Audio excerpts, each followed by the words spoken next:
ఆత్మ క్షేమాభివృద్ధిగా ఉండాలి అంటే మొదటగా ఏమవ్వాలంటే ఈ ఆత్మ బలాన్ని పొందుకోవాలి. ఒక బలమైన వ్యక్తిని ఎవడైనా లాక్కుని వెళ్ళగలడా? లాక్కుని వెళ్ళలేడు. ఎవరిని లాక్కుని వెళ్ళగలరంటే బలహీనమైన వాడు లాక్కుని వెళ్తాడు. ఒక బలహీనమైన వ్యక్తిని దొంగిలించుకుని లాక్కుని వశపరుచుకుని వెళ్ళిపోవటం పెద్ద కష్టమైన పని ఏం కాదు. అదే ఒక బలమైన వ్యక్తిని తీసుకుని రావాలంటే వాడికి బలం సరిపోదు కాబట్టి వాడు ఆ వ్యక్తిని అటాక్ చేయడు. అలాగని నీ ఆత్మ కూడా బలము కలిగి బలము పొందుకుని ఉంటే నీ ఆత్మను దొంగిలించాలని ప్రయత్నిస్తున్న వాడికి నీ ఆత్మ అందుబాటులోకి రాదు.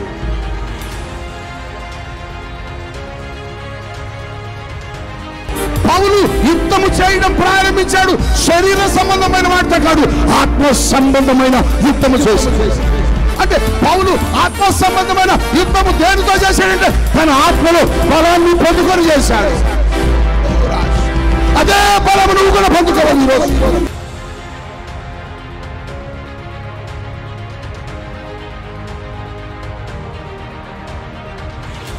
ఆత్మలో శక్తి పొందుకుని వెళ్ళాలి. నువ్వు శరీరంలో బలహీనుడు కావచ్చు, కానీ ఆత్మలో బలహీనుడు కాకూడదు.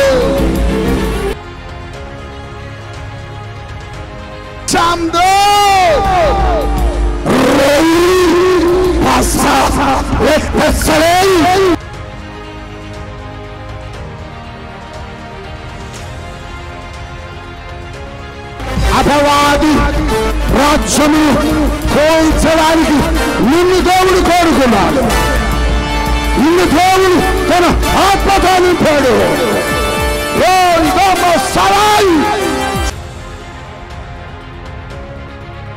మీరు ఆవగించంత విశ్వాసం కలిగి ఉంటే ఈ కొండను లేచి అక్కడికి వెళ్ళి పడు అంటే ఆ కొండ ఏమవుద్దట? చెప్పండి, కొండ ఏమవుద్దట? లేచి ఎగిరి పడుద్ది. అంటే దేవుడు శిష్యులకు ఏమి నేర్పుతున్నాడంటే లేపి ఇసిరి వేయటం నేర్పుతున్నాడు. దేనిని? వారికి అడ్డు వచ్చిన దానిని. అంటే దేవుని ఉద్దేశం అదే. ఆ కొండ ఉన్నది ఇటు పక్కకుండా వెళదాము అని కాదు, ఆ కొండ అడ్డుగా ఉన్నది ఇటు నుంచి వెళ్ళిపోదామనేది కాదు. దేవుడు నీకేమి నేర్పుతున్నాడంటే నీకు అడ్డు వచ్చిన వాటిని తీసివేసుకుంటూ వెళ్ళిపోవాలి. అది రోగమైనా కావచ్చు, అది సమస్య అయినా కావచ్చు, అది దెయ్యమైనా కావచ్చు, అది అప్పైనా కావచ్చు, అది ఏదైనా కావచ్చు. నీ ముందు కొండగా ఉంటే దానిని నువ్వు లేపగలవు. హల్లెలూయా! లేపుకొని వెళ్ళాలి. ఎప్పుడు లేపగలుగుతావంటే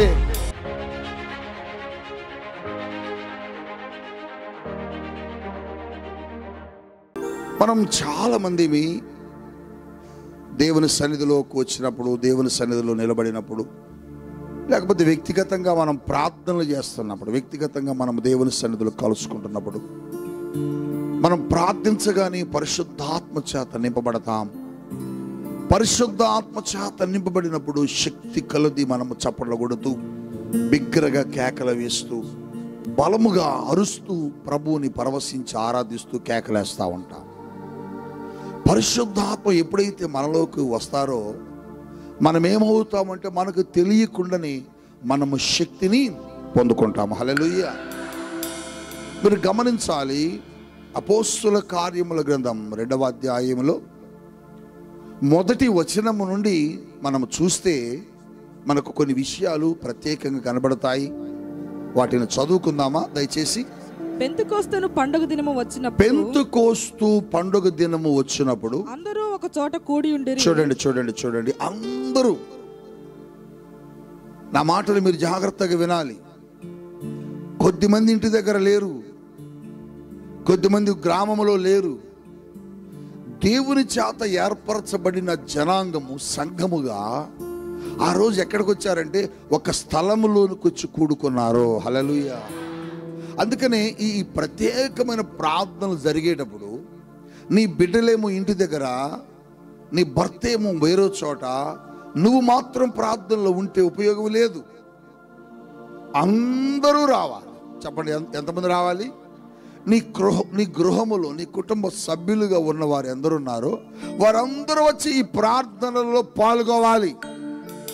హల్లెలూయా. మరి ఉద్యోగం ఎట్లా అండి? ఉద్యోగ బాధ్యతలు ఉన్నాయి కదా, ఉద్యోగం చేయాలి కదా అని నువ్వు అనొచ్చు. ఉద్యోగం 365 రోజులు చేస్తూనే ఉంటావు. కానీ దేవుని కొరకు ఒక నియామక కాలము దేవుడు మనకి ఇచ్చినప్పుడు ఆ కాలమును ఎవరు వినియోగించుకుంటారో వారు ధన్యులు. హల్లెలూయా. మీరు అడిగి చూడాలా, ముందుగానే ప్రిపేర్ అవ్వాలి.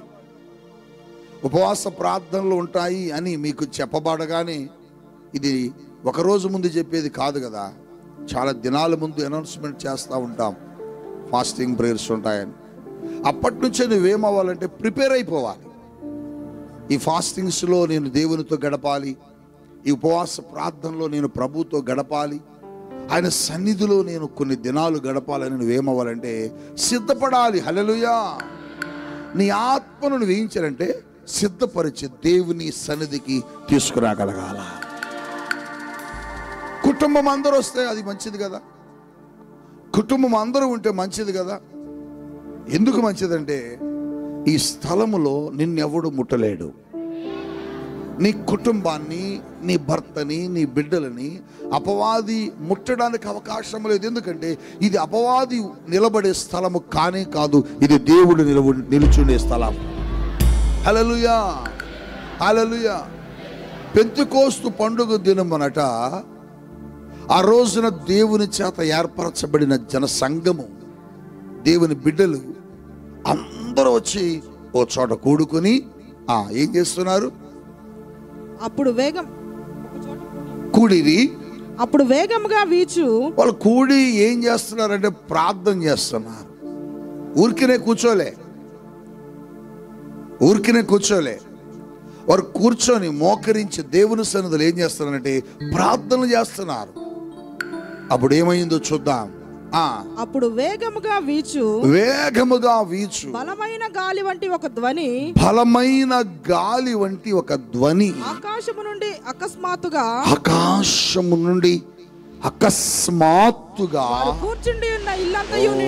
కూర్చుండి ఉన్న ఇల్లంతయు నిండిపోయింది. హల్లెలూయా చెప్పండి. నేను చెప్పమనకుండానే చెప్పాలి. హల్లెలూయా. దేవునికి మహిమ కలుగును గాక. ఎప్పుడైతే ఒక గాలి వంటి శబ్దము ధ్వని పుట్టుకొని వచ్చిందో ఆ సమయంలో ఇల్లంతా ఏం జరిగిందంటేనట పరిశుద్ధాత్మ శక్తి చేత ఆ గృహము, ఆ గదంతా నింపబడ్డది. ఎప్పుడైతే పరిశుద్ధాత్మ దైవ శక్తి ఆ గది లోపలికి వచ్చిందో అక్కడ కూడుకొని ఉన్న సుమారుగా 120 మంది సంఘ సభ్యులందరూ పరిశుద్ధాత్మతో నింపబడ్డారండి. హల్లెలూయా. పరిశుద్ధాత్మతో వారు నింపబడ్డారు. నువ్వు కూడా, నేను కూడా ప్రార్థన చేస్తున్నప్పుడు పరిశుద్ధాత్మ శక్తితో నింపబడుతుంటాం. మనము కూడా పరిశుద్ధాత్మ బలముతో నింపబడతా ఉంటాం. మనం పరిశుద్ధాత్మ శక్తితో నింపబడినప్పుడు కొద్దిసేపు చప్పట్ల కొట్టి, కొద్దిసేపు కేకలు వేసి, కొద్దిసేపు ఆరాధించి మరలా యథావిధిగా మనం ఇంటికి వెళ్ళిపోతాం. కానీ పరిశుద్ధాత్మ శక్తిని నువ్వు పొందుకున్నప్పుడు, పరిశుద్ధాత్మ నీ లోపలికి వచ్చినప్పుడు, పరిశుద్ధాత్మ నిన్ను తాకినప్పుడు, పరిశుద్ధాత్మ నిన్ను నింపినప్పుడు నువ్వు యథావిధిగా ఖాళీగా వెళ్ళడానికి కాదు అని నీ లోపలికి వచ్చేది. చప్పట్ల కొట్టి, కేకలు వేసి, ప్రార్థన చేసి, పాటలు పాడి మరలా యథావిధిగా వెళ్ళిపోవడానికి కానే కాదు. వారి మీదకు కూడా పరిశుద్ధాత్ముడు మొదటగా ఆ రోజు కుమ్మరించబడ్డాడు. వారు ఏమయ్యారంటే శక్తి చేత వారు నింపబడి అన్య భాషలతో మాట్లాడడం ప్రారంభించారు. అన్య భాషలతో మాటలాడ సాగిరి. అందరూ సాగిరి అంటే కంటిన్యూ అవుతున్నారు వాళ్ళు భాషలతో మాట్లాడటం. ఆ రోజు ఒక్కరోజు మాట్లాడి ఆ టైంలో ఒక్క టైంలో మాట్లాడి వెళ్ళిపోలే కానీ వారు అన్య భాషలతో మాట్లాడటం ప్రారంభించి ఎప్పటి వరకు మాట్లాడుతున్నారంటే వారు బ్రతికి ఉన్నంత కాలం మాట్లాడుతున్న వాళ్ళ.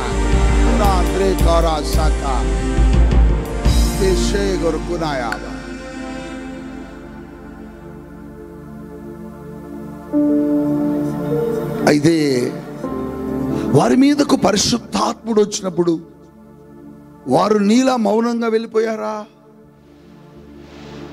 వారి మీదకు పరిశుద్ధాత్ముడు తన శక్తిని కుమ్మరించినప్పుడు వారు నీలా మౌనంగా వెళ్ళలా.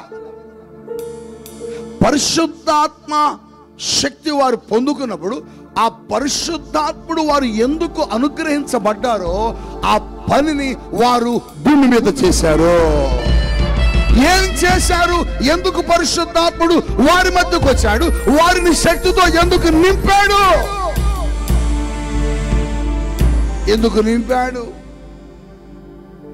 వారు ప్రార్థిస్తున్నప్పుడు ఆరాధిస్తున్నప్పుడు గదిలో మౌనముగా వారి మీదకు పరిశుద్ధాత్మ శక్తి ప్రవాహంలా వచ్చి కదిపినప్పుడు వారు శక్తి పొందుకొని చప్పట్లు కొట్టి ప్రార్థించి పాటలు పాడి వెళ్ళలే. వారు పరిశుద్ధాత్మ ఎందుకు వచ్చాడో ఆ పనులు జరిగించారు. ఎందుకు వచ్చాడు పరిశుద్ధాత్ముడు అంటే వారు పొందుకున్న పరిశుద్ధాత్ముడు రావడానికి కారణం సాతాను యొక్క సామ్రాజ్యాన్ని, సాతాను యొక్క పునాదులను, సాతాను యొక్క కోటగోడలను, సాతాను యొక్క దుర్గములను పడగొట్టడానికి బయలుదేరారు. రాసాంద్రో కేమేరా బాబా. పరిశుద్ధాత్మ మీలోకి వచ్చేది ఎందుకంటే, పరిశుద్ధాత్ముడు నిన్ను తాకేది ఎందుకంటే, పరిశుద్ధాత్ముడు నిన్ను ముట్టుకునేది ఎందుకంటే నువ్వు చప్పట్లు కొట్టి ఇంటికి వెళ్ళడానికి కాదు. నీ ముందు నిలబడిన అపవాది సాతాను దుర్గములను నువ్వు పడగొట్టాలని. అందుకోసమే పరిశుద్ధాత్ముడు భూమి మీదకి వచ్చింది. అది మనకు తెలియటలే, అది మనం గ్రహించడంలే.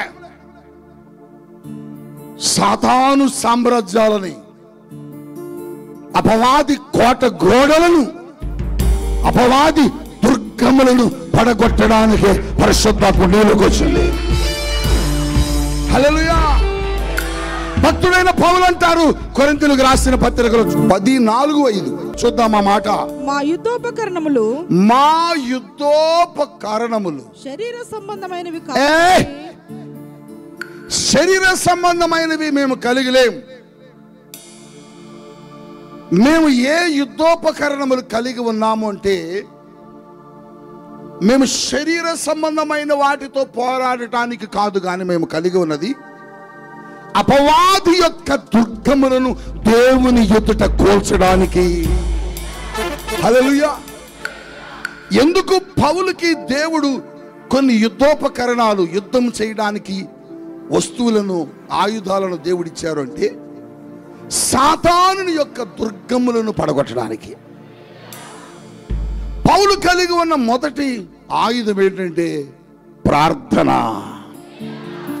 సాతానుని కోల్చడానికి, సాతానుని పడగొట్టడానికి, సాతాను సామ్రాజ్యాన్ని పెకిలించడానికి నువ్వు కలిగి ఉండవలసిన ఆయుధం పేరు ప్రార్థన. హల్లెలూయా, హల్లెలూయా. అదే పని పౌలు చేశాడు. పౌలులోనికి పరిశుద్ధాత్ముడు కుమ్మరించబడినప్పుడు పాటలు పాడి చప్పట్ల కొట్టి కానుకలేసి సాక్ష్యం చెప్పి వెళ్ళిపోలే. ఆయన ఏం చేశాడు? పరిశుద్ధాత్మను పొందుకున్నాకంటే సాతాను సామ్రాజ్య పునాదుల మీద గురిపెట్టాడు. హల్లెలూయా. కొరింథీ పట్టణంలో పెద్ద సాతానుడు సామ్రాజ్యం ఉన్నది. కొరింథీ పట్టణంలో భయంకరమైన విగ్రహారాధన ఉన్నది. అక్కడ అది ఎలాంటి భయంకరమైన విగ్రహారాధన అంటే అక్కడ ఉన్న విగ్రహం దగ్గరికి, ఆ బొమ్మ దగ్గరికి వెళ్ళి సాగిల పడేటప్పుడు స్త్రీలు కావచ్చు, పురుషులు కావచ్చు, వస్త్రములు లేకుండా వెళ్ళి సాగిల పడి ఆరాధించి రావాలి. పౌలు ఆ పరిస్థితులను చూసినప్పుడు దుఃఖపడ్డాడు. వీళ్ళ నేత్రాలని మూయబడ్డాయి. వీరిని అపవాది చెరలో బంధించేశాడు. జీవము లేని వాటి దగ్గరికి వెళ్ళి రీతిగా సాగిలపడుతున్నారు. సాతానుడు వీరిని భ్రమపెట్టి మోసపరుస్తున్నాడు, నష్టపరుస్తున్నాడని పౌలు బలముగా దేవుని శక్తిని పొందుకొని ఏం చేశాడంటే, బాగా ప్రార్థన ఆత్మతో కొరింథీలో కాలు పెట్టినప్పుడు పౌలు కాలు పెట్టిన స్థలములో సాతాను దుర్గములను పౌలు ఏం చేశాడండి, పడగొట్టేశాడు. పడగొట్టి ఏ స్థలములో సాతాను సామ్రాజ్యం ఉన్నదో అదే స్థలములో, అదే పట్టణములో దేవునికి మహిమకరమైన సంఘాన్ని కట్టాడు. హల్లెలూయా. పౌలు యుద్ధము చేయడం ప్రారంభించాడు. శరీర సంబంధమైన మాట కాదు, ఆత్మ సంబంధమైన యుద్ధము చేశాడు. అంటే పౌలు ఆత్మ సంబంధమైన యుద్ధము దేనితో చేశాడంటే తన ఆత్మలో బలాన్ని పొందుకొని చేశాడు. అదే బలము నువ్వు కూడా పొందుకోవాలి. ఈ ఉపవాస ప్రార్థనల యొక్క ప్రత్యేకత, ఈ ఉపవాస ప్రార్థనల యొక్క విశేషత ఏంటంటే నువ్వు ఆత్మలో నువ్వు బలం పొందుకొని వెళ్ళాలి. నువ్వు ఆత్మలో శక్తి పొందుకొని వెళ్ళాలి. నువ్వు శరీరంలో బలహీనుడు కావచ్చు, కానీ ఆత్మలో బలహీనుడు కాకూడదు.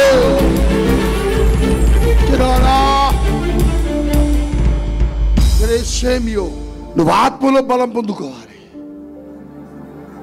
నీ శరీర బలహీనమైన పర్వాలే, నీ దేహం నిన్న రోగాలున్నా పర్వాలే, నువ్వు అవిటి వాడివి, కుంటి వాడివి, చూడలేని వాడివి, గుడ్డి వాడివైనా పర్వాలే, కానీ ప్రార్థనా పరుడివి కావాలి. ఎందుకంటే ప్రార్థనా పరులే సాతాను దుర్గములను పడగొట్టేది. ప్రార్థనా పరులే అపవాది రాజ్యాన్ని కూల్చగలిగేది. ప్రార్థనా పరులే అపవాది రాజ్యాన్ని కోకిట వేళ్లతో పెరగగలిగేది. హల్లెలూయా, హల్లెలూయా. శాందో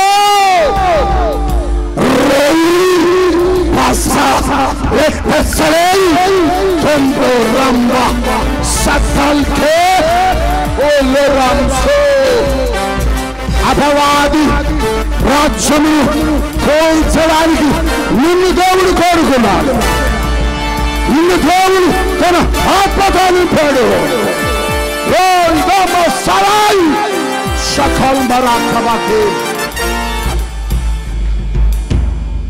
అంతేగాని నీ ముందు సాతాను నిలబడి ఉంటే వీడిజో నాకెందుకు లేదు పక్కగా వెళ్ళిపోవడానికి కాదు. నీ ముందు అపవాది నిలబడి ఉంటే వీడిజో నాకెందుకు లేదు పక్క మార్గం వెతుక్కుందామని కాదు. దేవుడు ఎక్కడ అలా చేయలేదు. దేవుడు ఎక్కడ అలా పంపలేదు. పంపడానికి దేవుడు ఇష్టపడడు.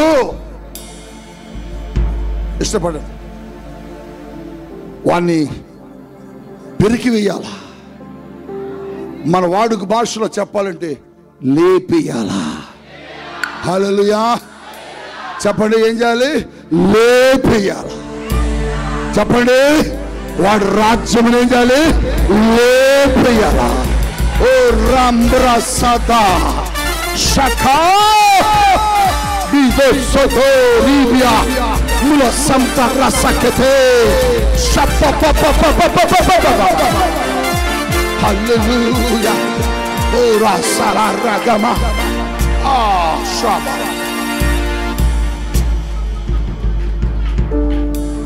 ఒక తండ్రి ఒక కుమారుడు తీసుకుని వచ్చాడు. ఒక తండ్రి ఒక కుమారుడు బాగలేకపోతే తీసుకొచ్చాడు. శిష్యులు చాలాసేపు ఆ వ్యక్తిని బాగు చేయాలని ప్రయత్నిస్తే ఆ వ్యక్తి బాగుపడలే. ఆ వ్యక్తిలో ఉన్న దెయ్యం బయటికి పోలే. యేసయ్య వచ్చి ఆ వ్యక్తిని బాగు చేశారు. ఆ తర్వాత వారందరూ వెళ్ళిపోయాక యేసయ్యతో శిష్యులు అంటున్నారు, యేసయ్య మేమెందుకు వాడిని బాగు చేయలేకపోయాం, మేమెందుకు ఆ దెయ్యమును పారద్రోలేకపోయాం అని అడిగినప్పుడు యేసయ్య అన్నాడు, మీరు అల్ప విశ్వాసముతో ఉన్నారు, మీకు ఏం లేదు, విశ్వాసము లేదు అంటూ ఒక అద్భుతమైన మాట చెప్పారు. ఏమిటా మాట అంటే, మీరు ఆవగింజంత విశ్వాసము కలిగి ఉంటే ఈ కొండను లేచి అక్కడికి వెళ్ళి పడు అంటే ఆ కొండ ఏమవుద్దట? చెప్పండి, కొండ ఏమవుద్దట? లేచి ఎగిరి పడుతే. అంటే దేవుడు శిష్యులకు ఏమి నేర్పుతున్నాడంటే లేపి ఇసిరి వేయటం నేర్పుతున్నాడు.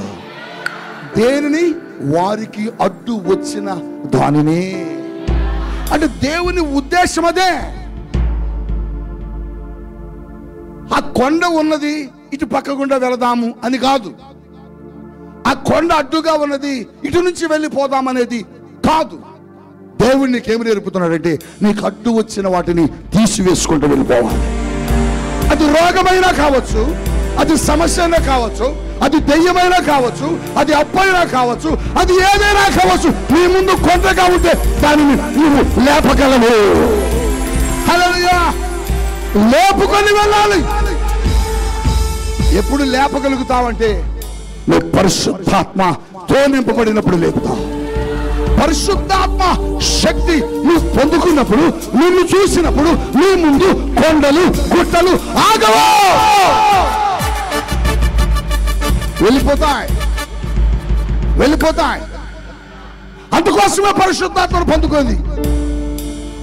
చప్పట్లు కొట్టడానికి, పాటలు పాడటానికి, భాషలతో మాట్లాడటానికి, కొద్దిసేపు ఆరాధన చేయడానికి కాదు. పరిశుద్ధాత్ముడు నీ ముందు ఉన్న వాటిని నువ్వు లేపుకుంటూ వెళ్ళిపోవాలి.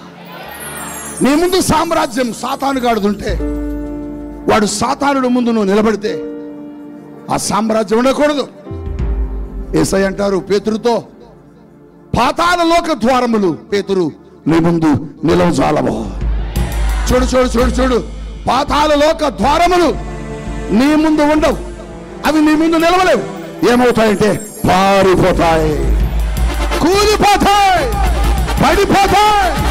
అందుకోసమే పేతురు యోహానులు ఆ యొక్క యెరూషలేముకు వెళ్ళినప్పుడు అక్కడ ఉన్న పరిసయ్యులు శాస్త్రులు అంటున్నారు, మీరు విద్య లేని పామరులే, కానీ మీరు భూలోకమును తలకిందులు చేస్తున్నారు. భూలోకం తలకిందులైపోవాలి. భూలోకం తలకిందులవ్వాలంటే మీ లోపలికి పరిశుద్ధాత్ముడు రావాలి. అదిగో ఆ గదిలోనికి పరిశుద్ధాత్ముడు వచ్చినప్పుడు, ఆ పెంతెకోస్తు దినమున పరిశుద్ధాత్ముడు వచ్చినప్పుడు, వారు నింపబడినప్పుడు వారిని చూసి ఈ లోకం తలకిందులైపోయింది. వారి ముందు ఉన్న సాతాను సామ్రాజ్యం, వారి ముందు ఉన్న అపవాది కోట గోడలు కూలిపోయాయి. అందుకు పరిశుద్ధాత్ముడు పొందుకోవాలి. అందుకు నువ్వు పరిశుద్ధాత్మను పొందుకో. కానీ మనకు తెలియదు పరిశుద్ధాత్ముడు ఎందుకు. పరిశుద్ధాత్ముడు వస్తే చప్పట్లు కొట్టడం, పాటలు పాడటం, ప్రార్థన చేసి వెళ్ళిపోవడం కాదు. నీ ముందు పరిశుద్ధాత్ముడు, నీతో నీ పరిశుద్ధాత్ముడు ఉన్నప్పుడు నీ ముందు ఉన్న సాతాను కోల్చడానికి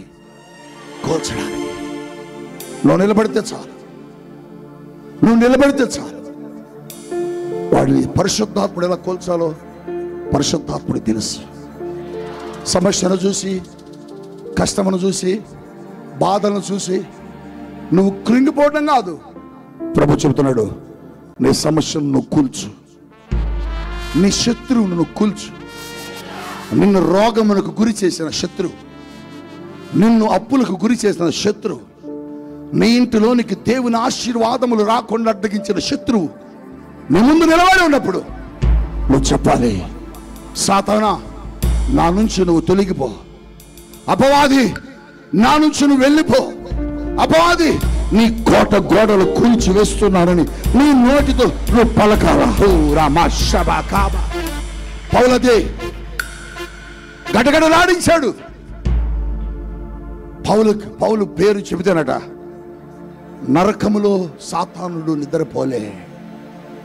పౌలు పేరు చెబితే పౌలును చూసి అనేక మంది చోట్ల సేవకులను చూసినప్పుడు, అనేక మంది విశ్వాసులను చూసినప్పుడు, అనేక రకాల స్థలాల్లో అపవాది ఇచ్చిన సాక్ష్యం ఏంటంటే, మాకు పౌలు తెలుసు, మాకు యేసు తెలుసు. ఎవరి పేరు చెప్పరా సాతానుడు, పౌలు పేరే చెప్పాడు. కారణం పౌలు సాతానుడిని గడగడలాడించాడు. ఆయన గడగడలాడించడానికి వాడిన యుద్ధోపకరణం ఒకే ఒకటి, ప్రార్థన.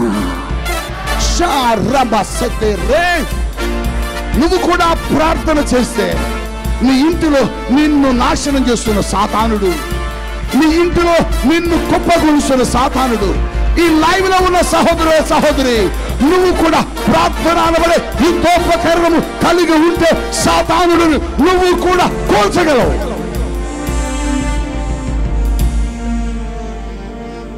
రాజీ పడటానికి దేవుడు ఒప్పుకోడు సాతానుతో.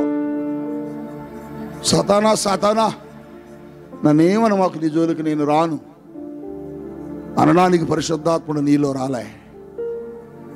ఏంట్రా నీ సంగతి చెప్పుతా అని అనడానికి పరిశుద్ధాత్ముడు వచ్చాడు. అందుకని పరిశుద్ధాత్మ కలిగి ఉన్నవాడు శత్రువు ఎదురైనప్పుడు పక్కకి వెళ్ళడు, శత్రువుని లేపుకుని వెళ్ళిపోవాలా. హల్లెలూయా, హల్లెలూయా. మీరు చూడండి, ఎర్ర సముద్రం అడ్డు వచ్చినప్పుడు ఎర్ర సముద్రం ప్రక్క దారులు వెతుక్కోలే మోషే. ఎర్ర సముద్రమును దాటుకొని ప్రక్కకుండా వెళ్ళిపోవాలని ప్రయత్నం చేయాల మోషే. అక్కడ నిలబడి ఉంటే దేవుడు అంటున్నాడు, ఏ మోషే ఎందుకు ఆగావు? ఈ సముద్రం అడ్డు వచ్చింది ప్రభువా, సముద్రం అడ్డు వచ్చిందా? నువ్వు ఎక్కడ చూస్తున్నావు, ఎవరు చూస్తున్నావు? నేను నిన్నే చూస్తున్నా. మరి నన్ను చూస్తే సముద్రం ఎందుకు కనపడుతుంది నీకు? కనపడకూడదుగా. అందుకోసమే నువ్వు ఎలా ఆగుతున్నావు? ఆగకుండా సాగిపో. సముద్రం ఉంది కదా, ఏ సముద్రం ఎంత ముందు నిలబడితే నీ చెయ్యి పైకెత్తో. చెప్పు, నీ చెయ్యి పైకెత్తో. నీ చెయ్యి పైకెత్తితే, నీ చెయ్యి పైకెత్తగానే సముద్రము 2 పాయలైపోతాయి. ఓ సంగమా, చేతులెత్తి ప్రార్థన చెయ్యి. సంగమా, చేతులెత్తి ప్రభువును స్తుతించు. సంగమా, చేతులెత్తి దేవుని ఆరాధించు. ఎందుకంటే నువ్వు చేతులెత్తితే సమస్యలు తొలగిపోతాయి. నీ ముందు ఉన్న అపవాది తొలగిపోతాడు. షారు చెయ్యెత్తగాని చేతిలో కర్ర ఉండే. ఆ కర్ర ఎవరిదంటే దేవుని కర్ర. చెప్పండి, ఆ కర్ర పేరేంటి? దేవుని కర్ర. ఓ, ఆ రోజు కర్రగా ఉన్న దేవుడు పెంతెకోస్తు పండుగ దినమున పరిశుద్ధాత్ముడుగా వచ్చాడు. హల్లెలూయా. మోషే చేతిలో కర్ర, నీ చేతిలో పరిశుద్ధాత్ముడు. మోషే చేతిలో కర్ర, నీ చేతిలో పరిశుద్ధాత్ముడు. నువ్వు చెయ్యెత్తితే పరిశుద్ధాత్ముడు పనిచేస్తాడు. నువ్వు చెయ్యెత్తితే పరిశుద్ధాత్ముడు కదులుతాడు. నువ్వు చెయ్యెత్తితే సమస్యలు కదులుతాయి. నువ్వు చెయ్యెత్తితే అప్పులు తొలగిపోతాయి. నువ్వు చెయ్యెత్తి ప్రభువును స్తుతించడం ప్రారంభిస్తే సాతానుడు వణుకుతాడు.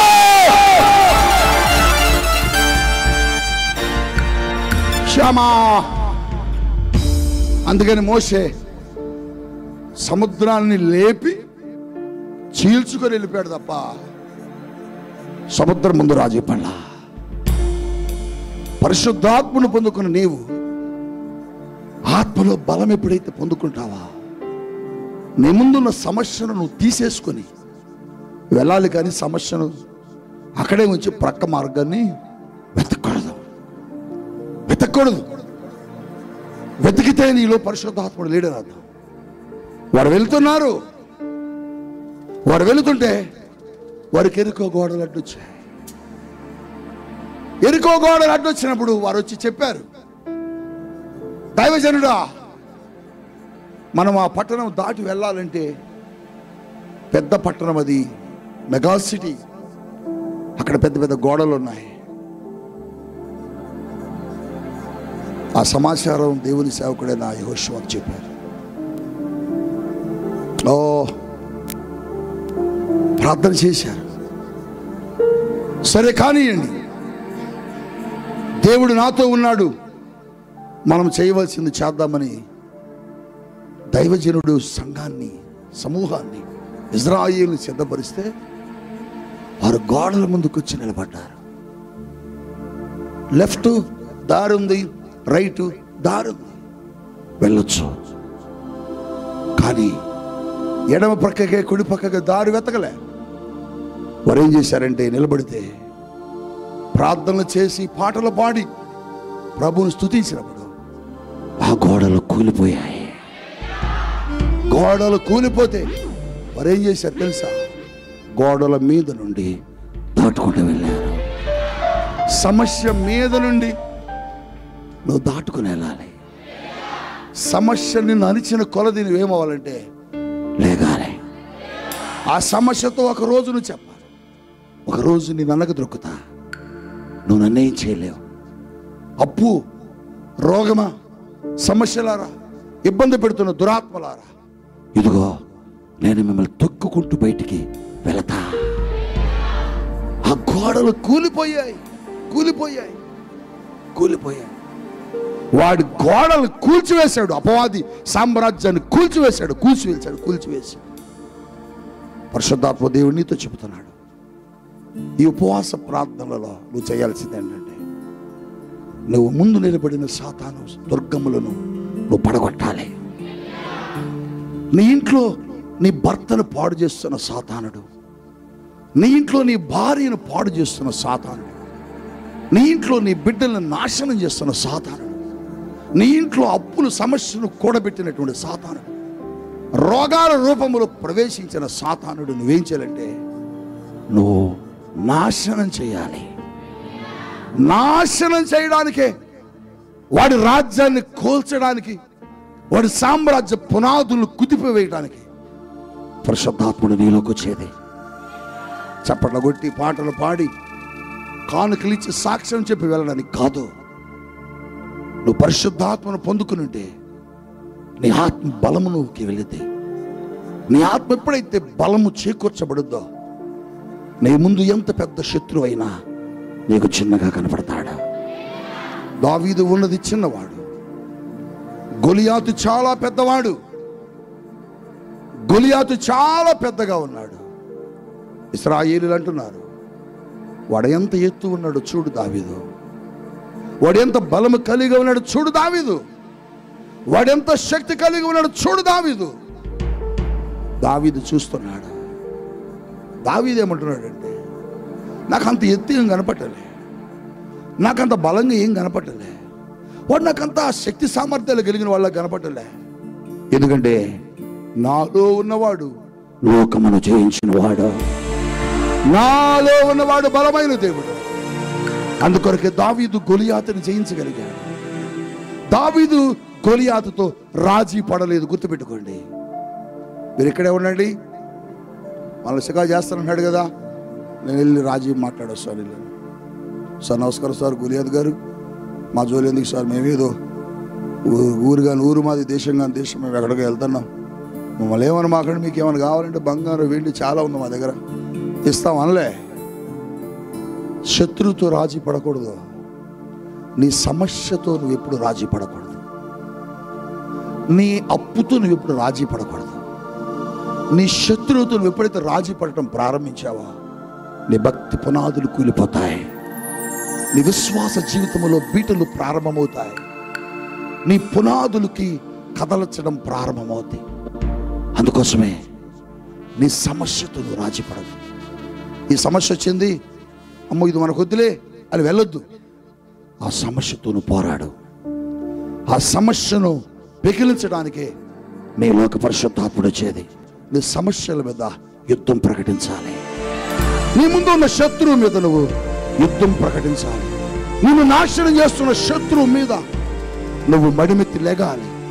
నిన్ను ఇబ్బంది పెడుతున్న శత్రువు మీద, నీ కుటుంబాన్ని పాడు చేస్తున్న శత్రువు మీద, నిన్ను నాశనం చేస్తున్న అపవాది మీద నువ్వు యుద్ధం ప్రకటించాలి. యెహోషువ ప్రకటించాడు, యెహోషాపాతు ప్రకటించాడు, దావీదు ప్రకటించాడు. శత్రువు పునాదులు కూల్చివేశారు వాళ్ళు. పౌలు కూడా కొత్త నిబంధనలో శత్రువు పునాదులు కూల్చివేశాడు. పేతురు కూడా అపవాది సాతాను సామ్రాజ్యాలు కూల్చివేశాడు. అందుకని దేవుడు అంటున్నాడు, పాతాళ లోక ద్వారములు పీటర్ నీ ముందవి నిలవలేవు, నిన్ను చూస్తే పారిపోతాయి పేతురు. కారణం ఏంటో తెలుసా?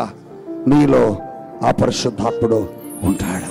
అందుకనే అందుకనే అందుకనే పేతురు, నేను చెప్పే వరకు మీరు బయటికి వెళ్ళొద్దు, నేను చెప్పే వరకు మీరు యెరూషలేము దాటొద్దు, నేను చెప్పే వరకు మీరు యెరూషలేమును విడిచిపెట్టొద్దు. ఎందుకంటే నేను మీ దగ్గర ఒకటి పంపిస్తా, ఆయన పేరు ఆదరణకర్త.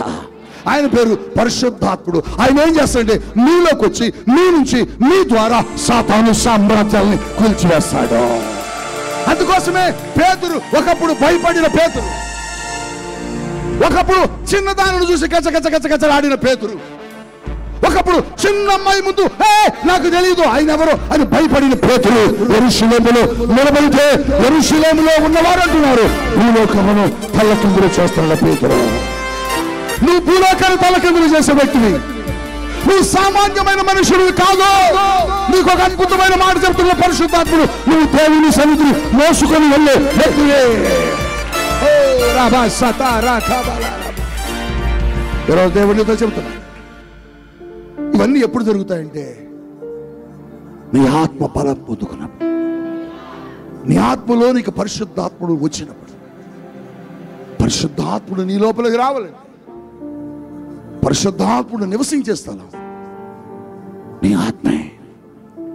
నీ ఆత్మ ఆయనకు ఒక నివాస స్థలం, ఆయనకు ఒక గూడు, ఆయనకు ఒక సింహాసనం, అది ఆయన నివాసము చేసే స్థలం. అందుకోసమే ఆ పరిశుద్ధాత్ముడు నీ ఆత్మలోనికి రావాలంటే నీ ఆత్మ పరిశుద్ధంగా ఉంచాలి. పరిశుద్ధాత్మను పొందుకొని నువ్వు కూడా నిలబడితే నీ ముందున్న శత్రువు పారిపోతాడు, నీ ముందున్న శత్రువు పునాదులు కదులుతాయి, నీ ముందున్న శత్రువు మొత్తం నేల మట్టం కూలిపోతాడు. పొందుకుంటావా? పరిశుద్ధాత్మ కావాలా? ఎంతకాలం సమస్యను చూసి భయపడతావు? ఎంతకాలము నీ సమస్యను చూసి కురింగిపోతావు? ఎంతకాలము నీ ఇబ్బందులను రోగాలను చూసి నీ ఇంటిని నాశనం చేస్తున్న అపవాదును చూసి భయపడతావు? నువ్వు భయపడుతున్నావంటే నీ లోపల పరిశుద్ధాత్ముడు లేడని అర్థం. ఒకవేళ ఇంకా అనుభవంలోకి రాకపోతే ఈరోజు కొండలను పికిలించే పరిశుద్ధాత్మ నాలోకి రండి. గోడలను కూల్చివేసే పరిశుద్ధాత్మ నాలోకి రండి. సముద్రములను చీల్చివేసిన పరిశుద్ధాత్మ నాలోకి రండి. నా అప్పులు కొండలుగా ఉన్నాయి, నా రోగములు కొండలుగా ఉన్నాయి, నా సమస్యలు సముద్రాలుగా నా ముందున్నాయి. వాటిని తొలికి నేను వెళ్ళటం కాదు, వాటిని తీసివేసుకుంటూ వెళ్ళిపోవాలి. నాకు మీరు సహాయం చేయండి అని అడిగితే అదే పరిశుద్ధాత్ముడు. పెంతెకోస్తు దినమున దిగిన పరిశుద్ధాత్ముడు నీ గదిలోకి వస్తున్నాడు.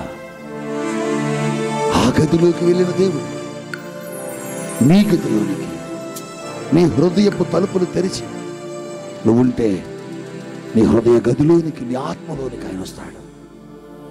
అడుగుతావా? లేచి నిలబడు.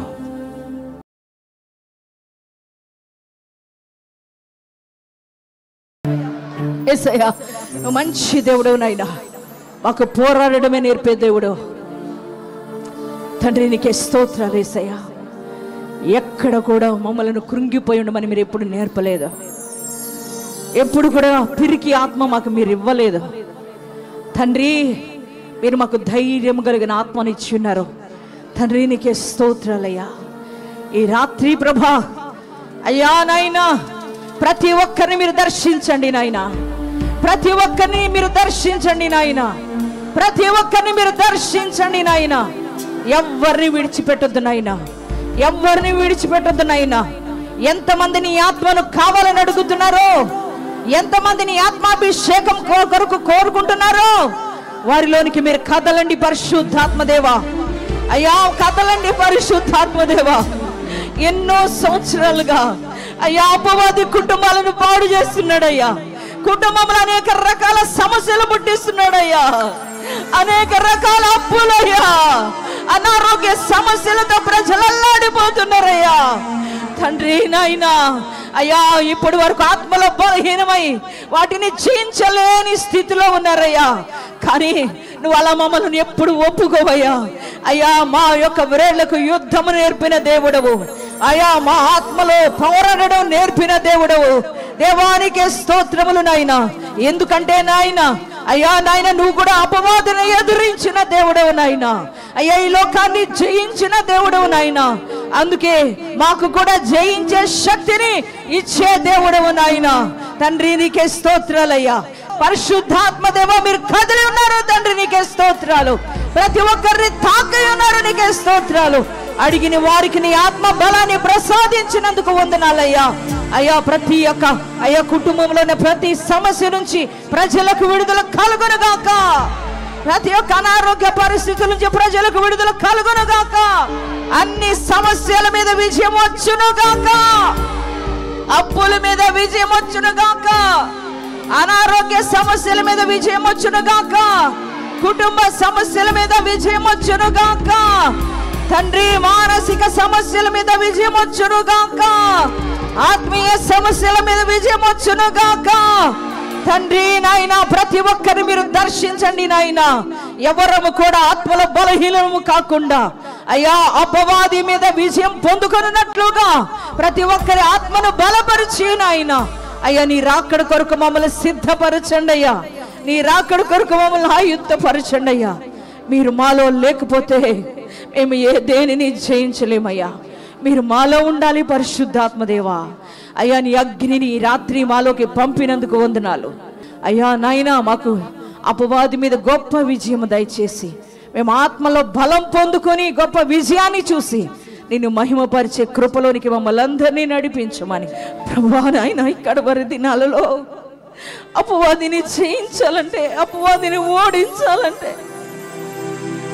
అయ్యా కుటుంబాలను పాడు చేస్తున్నా అపవాదిని, జీవితాలను పాడు చేస్తున్నా అపవాదిని, యవన బిడ్డల జీవితాన్ని పాడు చేస్తున్నా అపవాదిని, అయ్యా ఆత్మీయ జీవితాలను పాడు చేస్తున్న అపవాదిని ఓడించాలంటే మేము ఆత్మలో బలహీనమైన ఉంటే మేము ఓడించలేమయ్యా. అయ్యా మేము ఆత్మలో బలాభివృద్ధి పొందుకున్నప్పుడే అయ్యా నాయన అన్నిటిని మేము జయించగలుగుతాము తండ్రి. బలమైన నీ ఆత్మాభిషేకముతో మేము నింపబడినట్లుగా, బలమైన నీ అభిషేకముతో మేము నింపబడినట్లుగా నీ కృపా సన్నిధిని మీరు మాకు తోడుగా ఉంచి నడిపించమని నజరేయుడని యేసు శక్తి కలిగిన నామములో ప్రార్థన చేస్తున్నాము తండ్రి.